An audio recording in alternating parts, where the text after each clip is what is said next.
काल न तक करवाना है कि किसी प्रकार ये वहां जाना छोड़ दें, तेरे जाल में फंसे रहें, इसका तो पूरा प्रयत्न रहेगा। लेकिन पुण्यात्मा यो ज्ञान रूपी ढाल आपको इसलिए दी जाती है कि अपना बचाव करो और भक्ति मत छोड़ना, चाहे कुछ भी हो।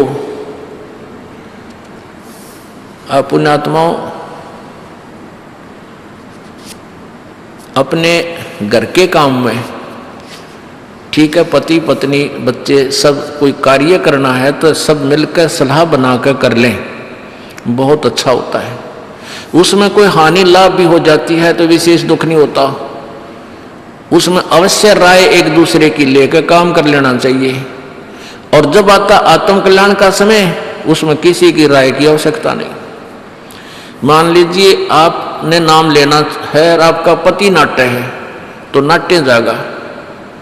ये अपने जीवन का सौदा तुमने खुद सोचना होगा, इसमें किसी की राय की आवश्यकता नहीं।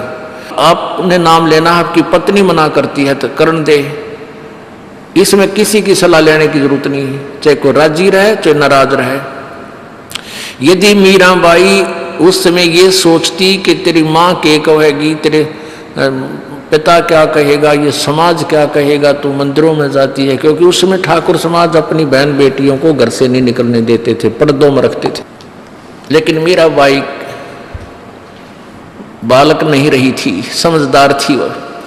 उसको पता था कि आज तो मैं लोक लाज कर मैं आकर भक्ति नहीं करूंगी और फिर कुतिया बनकर बाजार में आंडूंगी, कोई मेरी इज्जत का रक्षक नहीं मिलेगा।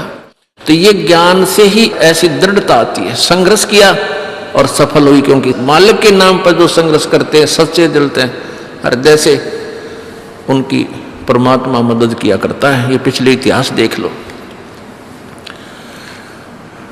क्या बताते हैं। मात पिता सुत स्त्री आलस बंधु कान, संत दर्श को जब चले ये अटकावे आण। मात पिता सुत पुत्र को कहते हैं। स्त्री जैसे कोई बालक हैं 15, 16, 10 वर्ष के, वो माता पिता के अधीन होते हैं। और बच्चे का समझ में आ गई और माता पिता मना करते हैं तो उनके अधीन है वो। और बच्चे जवान हो गए, बूढ़ा बुढ़िया अगर समझ में आ गई, फिर वो बालक बाधा करेंगे, वो रोकते टोकते हैं, तीसरा दिन चल पड़ते हो, किराया कितने डावा फलाना है, यानी कुछ ना कुछ बाधा कर सकते हैं। किसी का पति बाधा कर सकता है, किसी की पत्नी बाधा कर सकती है।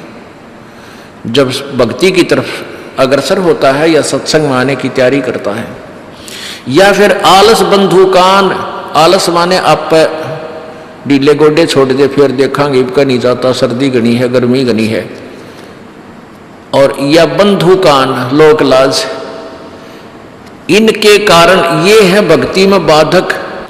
अब क्या बताते हैं परमात्मा। मात पिता सुत स्त्री आलस बंधु कान, संत दर्श को जब चले ये अटकावे आण। इनका अटकाया अटके नहीं और संत दर्श को जाए, कह कबीर सो संत है आवागमन नसावे।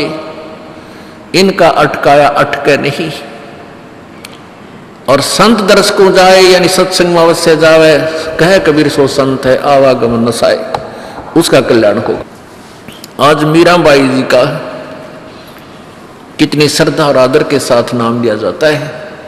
और यदि वो उसी तरह की क्रियाएं करती जो उस समय की बहन बेटियां लोक लाज में फंस का अपना जीवन बर्बाद करगी, आज वो कुतिया बनी आंडे। परमात्मा कहते नकबे सर नकबे बनी वो पैर थी हार हमेल, और सुंदरी से वह कुतिया बनी सुन साहिब के खेल। बीबी पड़दा रहे थी डोडी लगे थी बार, अब गातु गाड़े फिरती है बन कुतिया बाजार। वो पर्दे की सुंदरी सुनो संदेशा मोर, इब गातु गाड़े फिरती है वो करें सराय शोर। अब जो डोडी पर्दे जिनका लग गया करते, पर्दे में रहा करती थी, जो अपने आप को ऊंच घरों की बेटियां बहू कहा करती थी, उनका सत्संग की छीट लगी नहीं, करते बाहर निकली नहीं, पूर्व जन्म की पुण्यात्मा थी, उनको कोई रानी बन गई, कोई महारानी बन गई। कोई अच्छे घर में इस मायाधारी मस्करिया का जन्म हो गया और वो भगवान से दूर रहने के कारण फिर अगले जन्म में कुतिया की योनि पाती है। तब तो पर्दों में रहती थी, उंगली भी ना दिखने देती, किसी बाहर कहीं हमारी बेइज्जती ना हो जाए, मेरी पत्नी जो है सत्संग में चलेगी तो इज्जत का नाश हो जाएगा, और वह इज्जत फिर उगाड़ी अंडा है कुतिया बन कहने। कहते नकबे सर नकबा बनी पैर थी हार हमेल, 1-1 लाख के गहने पैरा करती, आज वो सुंदरी से कुतिया बनी देख साहिब के खेल। तो पुण्यात्मा ये इन बातों से डर लगना चाहिए, इन बातों से डर लगने लगेगा, मालिक में रुचि बनेगी और भजन करने को दिल करेगा। और ये लोग दिखावा जो ड्रामा है, नाचा कूदी, ये बकवाद मन में आवे को नहीं, ये कहने की आवश्यकता नहीं पड़ा। दास ने कैसा मत करियो, हाँ कहना तो पड़ता है एक बार बालक को, कुछ दिनों के बाद फिर आपकी रुचि ना बढ़े। इतना तो इस दास को विश्वास हो गया है कि परमात्मा के बच्चे भगवान को पहचानने लग गए, क्योंकि अब शिक्षित समाज है। आपको नाम दिया जाता है, नाम देने से पहले सब नियमों से परिचित कराया जाता है। और हमने ये पुस्तक बनाई है भक्ति सौदागर को संदेश, इसके प्रथम अध्याय में ही हमने नियमों का पूरा विस्तार से विवरण दिया है कि कोई भी पुण्यात्मा इस आश्रम की तरफ आएगा तो पहले तैयार होकर आवे। पहले क्या होता था कि भक्तजन समझाते थे नाम ले लो तुम्हारा कल्याण हो जाएगा, बड़े सुख होते हैं, यहाँ आ जाते थे उपदेश लेने, और यहाँ आकर के हम फिर उनको लिस्ट दिखाते थे ये नियम निभाने हैं, तो भाग जाते थे कि नहीं हमारा भी ये नियम नहीं नंबर, क्योंकि वो उल्टे रंग में रंगे हुए वो सारे।